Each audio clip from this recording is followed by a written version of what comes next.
Hi guys, and it's day 7 already, and I actually made a mixed media piece that I don't hate, so I'm in a really good mood today. I got to use all of the materials that I never usually get to use, or materials that I hoard and collect and then never use them because I don't want to waste them because I'm bad at using them.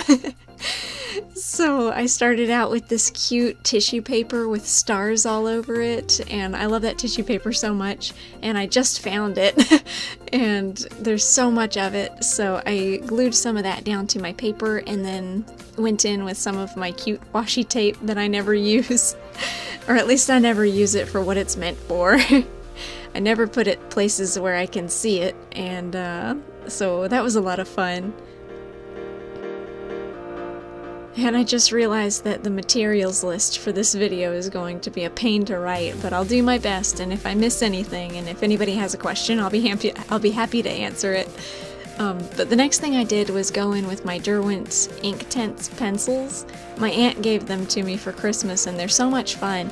They are just like colored pencils, but if you go over them with water, they turn into ink and they get really bright and vibrant, and when they dry, they don't reactivate with water because they're ink.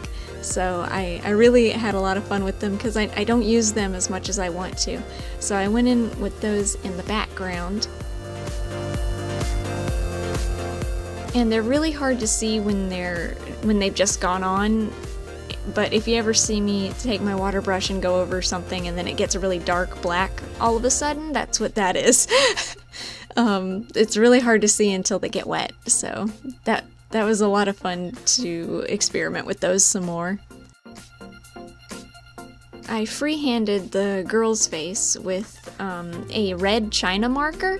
It was actually kind of amazing. One of my coworkers, I used to work in retail, and one of my coworkers came up to me and said her neighbor was having a yard sale, and she had some pencils that she thought I might like, and if I gave her $7, she would get these pencils for me. So I gave her $7 because I don't know what they are, but I need them.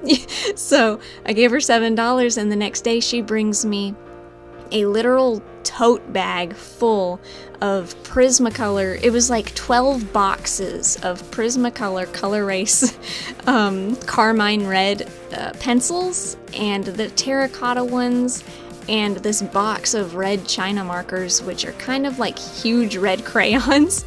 And I was so amazed, and I thanked her so much. Like it was so amazing how fortunate that was, because I love drawing with those Prismacolor Color Race pencils, and I got 12 boxes of them for $7, and I offered to pay her more for them because they were worth so much more, but she said that the lady only wanted $7 for them. She just wanted them out of her house, so I took them.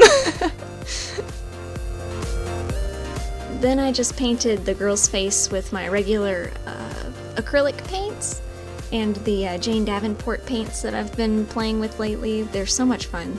And then after the first layer was down, I remembered I had these gelatos that I had bought years ago.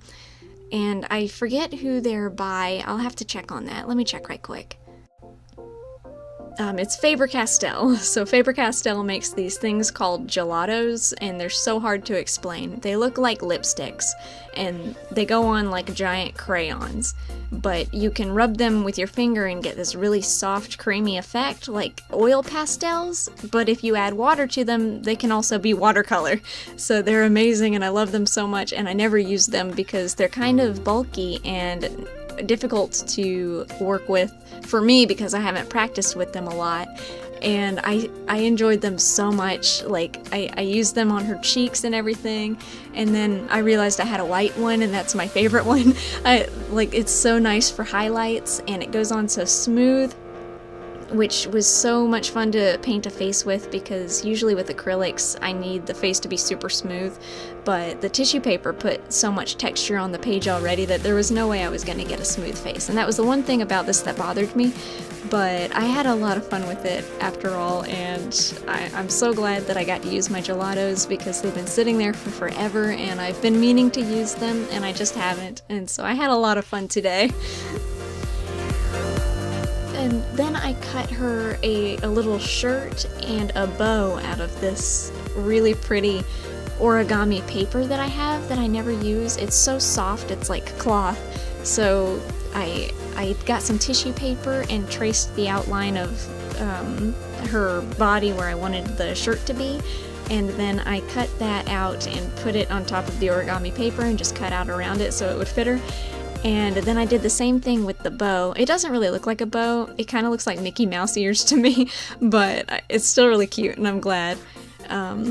That's a technique I've seen other people use and I really wanted to try it and it was so much fun.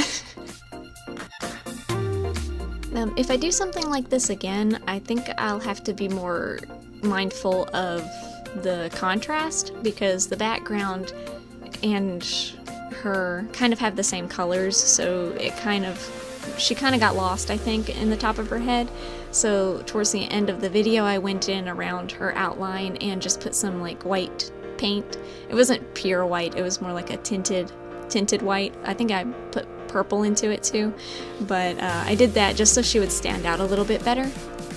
And then I went in later and added more gold paint to those little stars in the background because they kind of got lost and I liked them so much, so I wanted those to pop out. And then I just got my little stamp set and I stamped a quote, and yeah, it was kind of inspired by by my own self because I was so nervous when I got up this morning because I'm so bad at mixed media. At least I was the last time I tried. So I don't hate this. It's not amazing, but I had so much fun with it and I'm really proud. I love this girl's face and I'm excited to try it again sometime. So I wouldn't call it a fail. I really enjoyed it and I like how it came out, and yeah. So thanks for watching and I'll see you guys tomorrow with another video. Bye!